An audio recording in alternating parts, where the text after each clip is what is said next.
ஐயா வணக்கம் ஐயா. வணக்கம். எப்படி இருக்கீங்க? நல்லா இருக்கேன். நீங்க எப்படி இருக்கீங்க? நல்லா இருக்கு, நல்லா இருக்கு. முக்கியமான சப்ஜெக்ட் தான். அதாவது பெண்களால் நடுத்தெருவில் நிற்கும் ராசிகள். கண்டனே புதுசா தான் இருக்கும். பட் என்னன்னா இந்த கேள்விகளை நம்ம கமெண்ட் செக்ஷன்ல போட்டனால இதை முன் வச்சு உங்ககிட்ட கேட்கறேன். இன்னைக்கு இருக்கக்கூடிய கால சூழ்நிலையில அந்த காலத்துல ஒரு சிஸ்டம் இருந்துச்சு. ஆண் பெண் அத பகிர்வு இருந்துச்சு. இதுல யாரும் ஒருத்தரை கீழே ஒருத்தரை மேலன்னு நினைக்கல. அதுதான் உண்மை. அரசியல் காரணங்களுக்காகவும் பிற்காலத்துல 80களுக்கு பிறகு நீங்க இந்த டாபிக்கை ஒட்டி சொல்றத வேண்டிய ஒரு விஷயம் இது கடமை சொல்லி ஆகணும். 80க்கு முன்னாடி இருந்த கணவன்மார்கள் எப்படி இருந்தாங்க, 80க்கு அப்புறம் இருக்கக்கூடிய கணவன்மார்கள் எப்படி இருக்காங்க? மாற்றங்கள் இருக்கா இல்லையா? மிகப்பெரிய மாற்றம், பெரிய மாற்றங்கள் இருக்கு. ஆனா இப்பதானே மனைவிமார்கள் கணவன் வேணான்றாங்க. நான் சொல்றது உண்மையான பிரேக்கிங் நியூஸ் இது. 80க்கு முன்னாடி உள்ள கணவன்மார்கள் எப்படி இருந்தாங்க, 80க்கு அப்புறம் எப்படி இருக்காங்க? அப்ப இப்ப ஏன் அதிகமா விவாதம் நடக்குது? நீங்க சொல்றீங்க ஒன்னும் வேணாம், காஷ்மீர்ல இருந்து கன்னியாகுமரி வரைக்கும் எந்த மாலுக்குள்ள நீங்க போங்க, கணவன் மனைவி ஒரு குழந்தை இருக்கு, இளைய தலைமுறை ஒரு குழந்தை இருக்கு. இந்த கணவன் கையில நீங்க பாருங்க, ட்ராலி, குழந்தை, பெட்டி எல்லாம் அவர் தூக்கிட்டு வருது. அந்த அம்மா விசாலமா போறாங்க.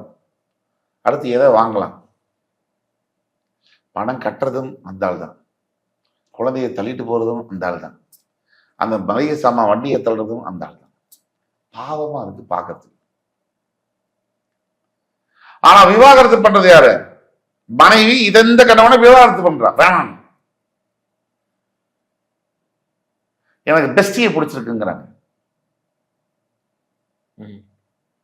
அப்போ இதுல இருந்து உங்களுக்கு ராசி மண்டலத்துக்குள்ள நம்ம சம்பந்தம் இருக்குது சொல்ல வரேன்.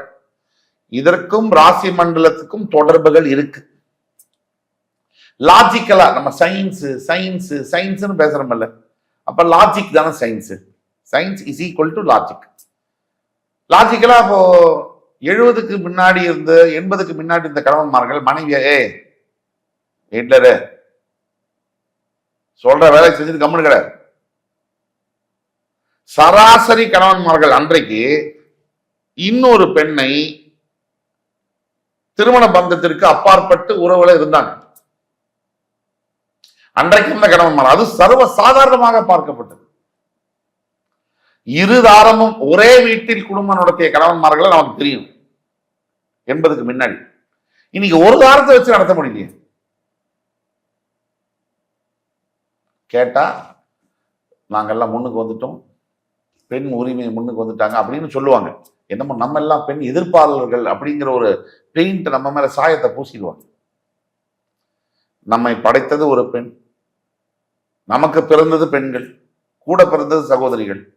அப்ப என்ன விஷயங்கிறதுக்கு முக்கிய ஆதாரம் இதுதான். இதை நம்ம சிந்திச்சு பார்க்காம ஆண் பெண் உறவு இன்றைய நிலையை நம்ம தாண்ட முடியாது. இதுக்கு முன்னாடி நடந்ததை நம்ம பார்க்கணும். அதை வச்சு இன்னைக்கு நடக்குது, இன்னைக்கு நடக்கிறத வச்சு நாளைக்கு என்ன நடக்கும்? ஒன்றுமே முக்காலமும் தொடர்புடையது. இறந்த காலம், நிகழ்காலம், எதிர்காலம். இது தொடர்பு இல்லாம எப்படி இருக்க முடியும்?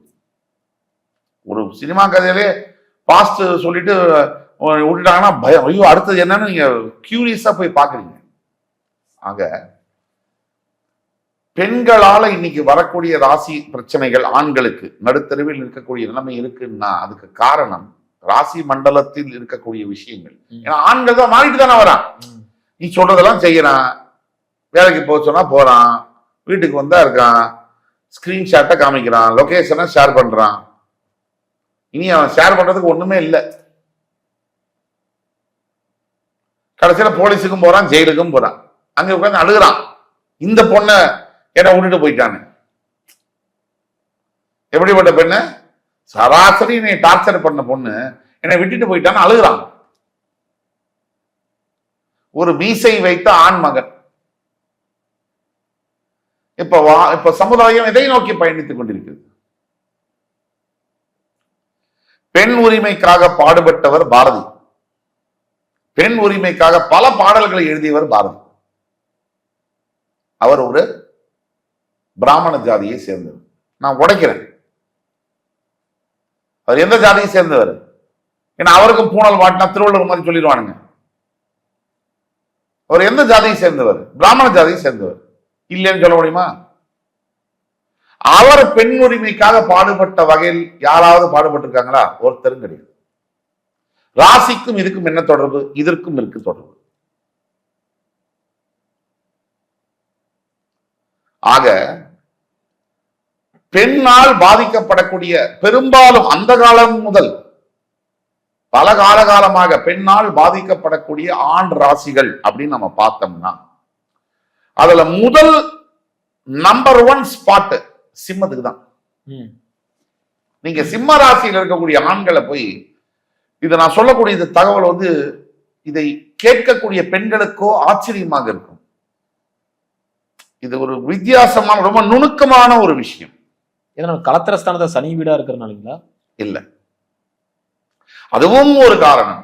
அது மட்டுமல்ல, சிம்மம் தான் பெண்களால் அதிகமா பாதிக்கப்படக்கூடியது. இதுல பாருங்க, சிம்மம் வந்து ராஜா, கிரகங்களுடைய ராஜா சூரியன். சிம்மம் அவன் வந்து நீங்க வந்து 50 ரூபாய் சம்பளத்துல இருக்கக்கூடிய சிம்ம ராசிக்காரனும் 50,000 கோடி சம்பாதிக்கிறோம், 2 பேரும் நெஞ்சு ஒரே மாதிரி தான், பாடி பில்டிங் அப்படிதான் இருக்கும். ரோட்ல நடக்கும்போது பாத்தீங்கன்னா, ரோட்ல நடக்கிற 50 ரூபா தான் சம்பளம், சிம்ம ராசிக்காரன் எப்படி நடப்பான்? 6 ரூபாய் அப்படிதான் நடப்பான். அது ரத்தத்துல கலந்துருக்கும். 50,000 கோடி சம்பாதிக்கணும் அப்படிதான் இருக்கும். வித்தியாசமே பார்க்கவே முடியாது. அப்ப சிம்ம ராசி ஏன் பாதிப்புன்னா, அது உண்மையா அது ஒரு காதல் ஸ்தானம். 5ஆம் இடம், அந்த 5ஆம் பாவம் கால புருஷ தத்துவத்துக்கு காதலை சொல்லக்கூடிய ஸ்தானம். அங்க இருக்கக்கூடிய ஆண்மகனுக்கு இயற்கையிலேயே காதல் வரக்கூடிய, உண்மையான காதல் வரக்கூடியது உண்டு. நீங்க யோசிச்சு சிம்ம ராசியில பிறந்த ஜென்சி பசங்களை கேட்டு, இப்ப அதுதான் சொல்றீங்க நீங்க ப்ரோ, ஏன்னா எங்க காலத்துல அதெல்லாம் நாங்க சொன்னதில்லை, ப்ரோ இதெல்லாம் வந்ததில்லை. நீங்க ஜென்சி பசங்கன்றீங்க, 2Kங்கிறீங்க, 90 புது புது டெர்மினாலஜிஸ் எல்லாம் சொல்றீங்க. இந்த ஜென்சி பசங்களை கேளுங்க. சிம்மத்துல பிறந்தவங்க அந்த ஜென்சி பசங்க கதறுவானுங்க. என்னன்னு கதறுவானுங்க? 2 வாரம் லவ் பண்ணா சார், நீதான் உயிரின்னு சொன்ன, இப்ப என்ன நான் சொல்ல முடியல அந்த வார்த்தைய அப்படின்னு சொல்லிட்டு போயிட்டார். ஏன்னா சிம்மம் வந்து காதல் ஸ்தானம். உண்மையா நான் ஏன் ஜென்சி பசங்களை கேளுன்னு சொல்றேன்னா, அவங்கதான் உண்மையாவே அந்த பெண்ணை காதலிப்பாங்க. காதல்னா சும்மா கஜாமுல்லா காதல்லாம் கிடையாது. செத்தாலும் பரவாயில்ல இவதான் அப்படின்னு காதலிச்சிருப்பான். அந்த பொண்ணு தலைவாரும் போது உதிர்ந்த ஒரு மயிரை மாதிரி இவளை தூக்கி போட்டு போயிருப்பான். இது சிம்மத்துக்கு நடந்திருக்கும். உடனே சிம்ம ராசி வந்து அவ்வளவுதானா, அவள் செத்துருவானான்னு கேட்டா மறுபடி காதலிக்கும். அதுதான் சிம்மம், ராஜாங்க.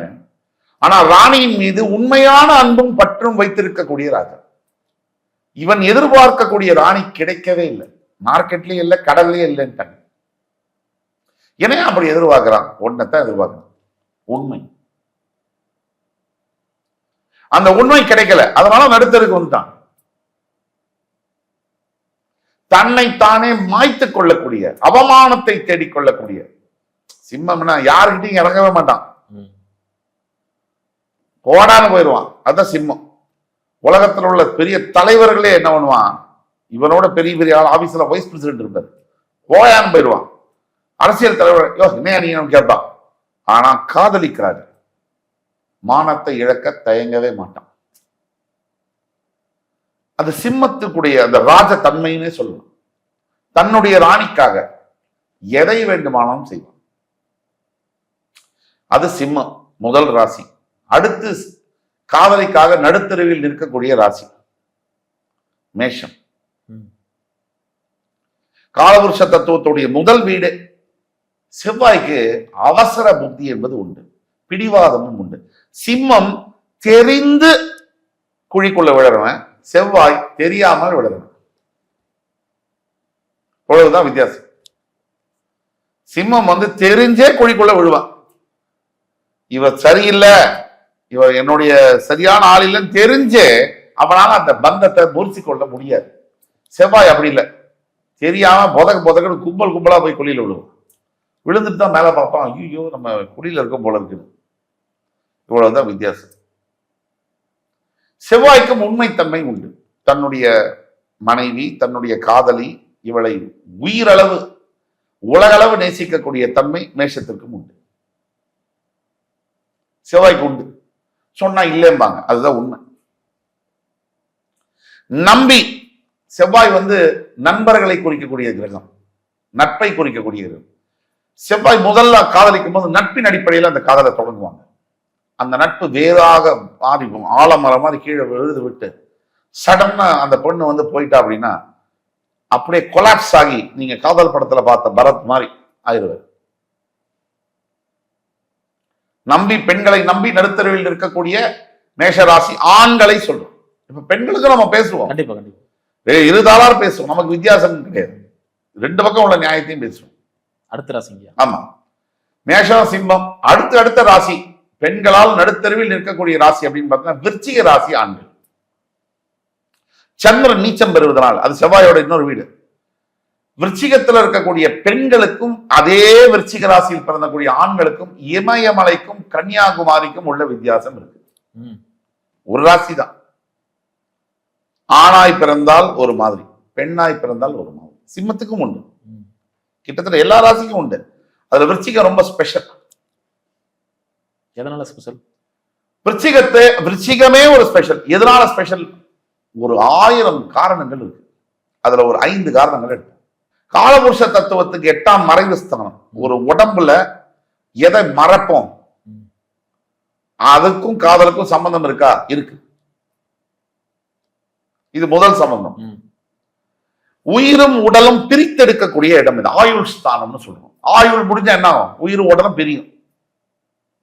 இது 2. 8ஆம் இடம் ஆயுஸ்தானம், காலபுருஷத்துக்கு 8ஆம் இடம். 3, சந்திரன் நீச்சம் பெறுகிற மனம் வேலை செய்யாது. சந்திரன் 0 நல், அவர் காலி. சந்திரன் தான் மைண்ட். புத்தி போச்சுனா தானே காதலிக்கிறோம். கண்டிப்பா அது 3வது சம்பந்தம். இப்படி நான் சம்பந்தங்களை கூறிக்கொண்டே போகலாம். 1000 விஷயம் இருக்கு. விருச்சிகம் ஸ்பெஷல். மேஷம், சிம்மம், விருச்சிகம், இந்த 3 ராசிகளில் பிறந்த ஆண்மகன் பெண்களால் நடுத்தருவில் நிற்க வைக்கப்படக்கூடிய யோகத்தை பெற்றவன். இந்த 3 ராசிகள் இருக்கக்கூடிய விருச்சிக ராசியில் இருக்கக்கூடிய ஆண்கள் இன்னும் கவனமாவே இருக்கணும். ஏன்னா சந்திரன் நீச்சம். விருச்சிக ராசியில் இருக்கக்கூடிய ஆண்களை நீங்க டாக்டரா இருப்பான், நான் எழுதி வச்சுங்க. டாக்டருக்கு படிச்சிருப்பான். டாக்டருக்கு படிக்கணும்னா 5 வருஷம் MBBS, அதுக்கு அடுத்தது MD ஒரு 2 வருஷம், அதுக்கப்புறம் FRCS, அதெல்லாம் படி கிட்டத்தட்ட ஒரு 10 வருஷம் படிப்பே போகும். ஹவுஸ் சர்ஜன் ஒரு 7 வருஷம், 17 வருஷம். டாக்டர் ஆகும்போது வெல்ல முடியாது.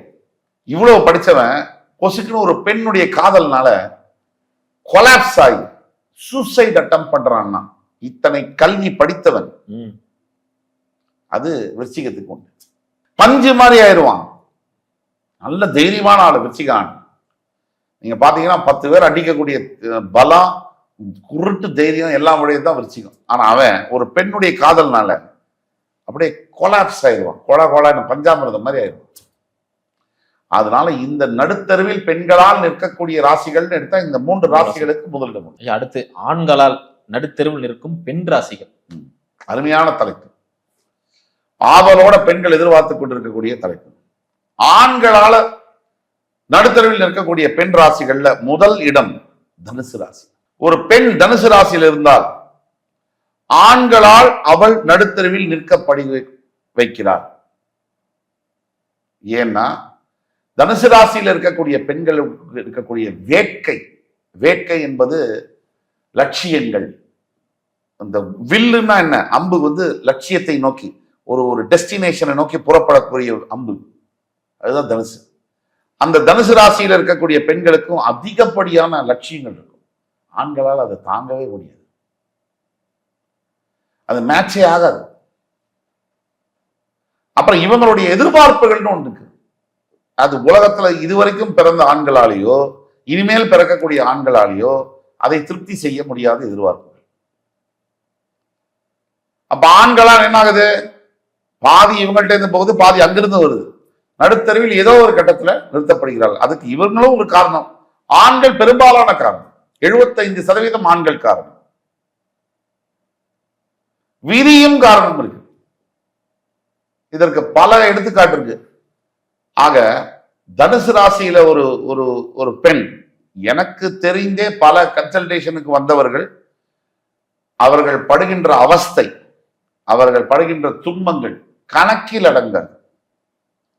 மிக உயரிய இடத்துல இருந்து கேவலமான ஆள்கிட்டெல்லாம் போய் கை கட்டி நிற்கக்கூடிய நிலைமைய அவங்க இருந்ததை நான் பார்த்திருக்கேன். அது காரணம் அந்த ஆண்களால நடுத்தருவில் நிற்கக்கூடிய யோகம்.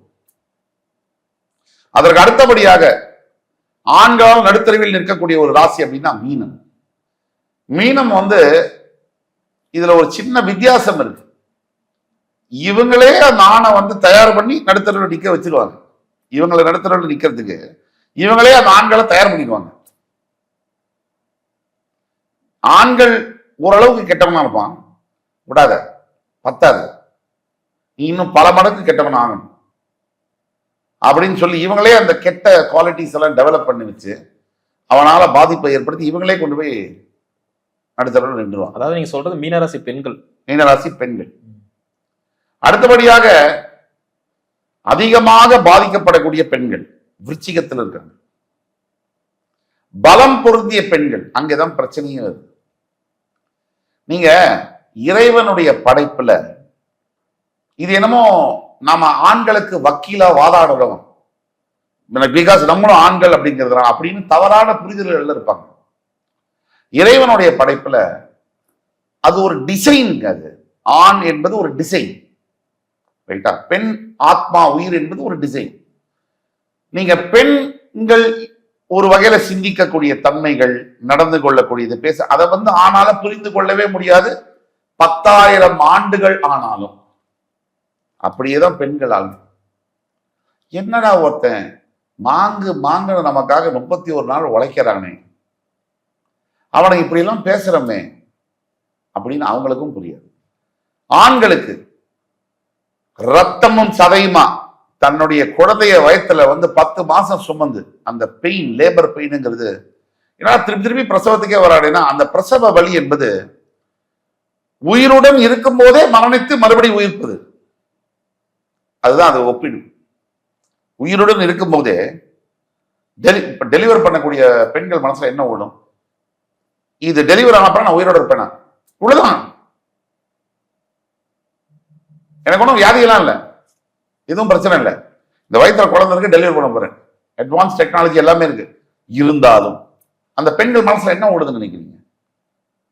அப்பேற்பட்ட உயரிய அந்த குழந்தைகளை பெற்றெடுக்கக்கூடிய தாயாக இருக்கட்டும், சகோதரிகளாக இருக்கட்டும், அவங்களுக்குள்ள இருக்கக்கூடிய ஆசைகள், கஷ்டங்கள், நஷ்டங்கள், அதை புரிந்து கொள்ள மனப்பான்மையுடைய ஆண்கள் தான் அதிகமா இருக்காங்க. ரெண்டுமே இருக்காங்க.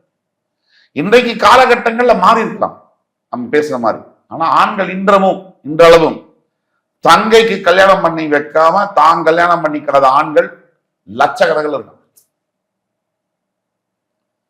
தன்னுடைய வயது முதிர்ந்த அக்கா, அவளுக்கு திருமணம் பண்ணி வச்சுட்டு அதுக்கப்புறம் கல்யாணம் பண்ணிக்கிற தம்பிகள் இருக்காங்க. பொண்டாட்டியே வேணா, அம்மா தான் வேணும்னு சொல்ற ஆம்பளை இன்னைக்கும் இருக்கான். தன் மகளுக்காக ரத்தத்தை சிந்தக்கூடிய அப்பாக்கள் கோடிக்கணக்கில் இருக்கிறார். எதை வேணா விட்டுறேன் பொண்ணுக்காக, என் பொண்ணுக்காக நான் என்ன வேணா செய்யறேன் அப்படிங்கிற ஆண்கள் இருக்கிற மற்ற சமுதாயம் இன்னைக்கும் இருக்கு. அதனாலதான் மழை பெய்யுது. இப்ப பெண்களுக்கு சான்ஸ் வருது, ஒரு கட்ட புருஷனோட நல்ல அழகானவர், நான் போறேன்னு சொல்லி சான்ஸ். ஆண்களுக்கும் வருது.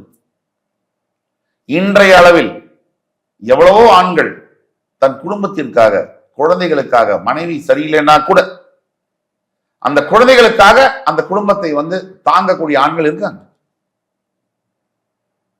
அதெல்லாம் இருக்கு. அதனால மீனம், தனுசு, விருச்சிகத்தில் பிறந்த பெண்கள் ஆண்களால் நடுத்தருவில் நிற்க வைக்கப்படக்கூடிய யோகத்தை பெற்றவர்கள். சிறப்புங்க, ரொம்ப நன்றிங்க. அற்புதமா சொன்னீங்க. மீண்டும் அடுத்த காணொளியில் சந்திக்கலாம்.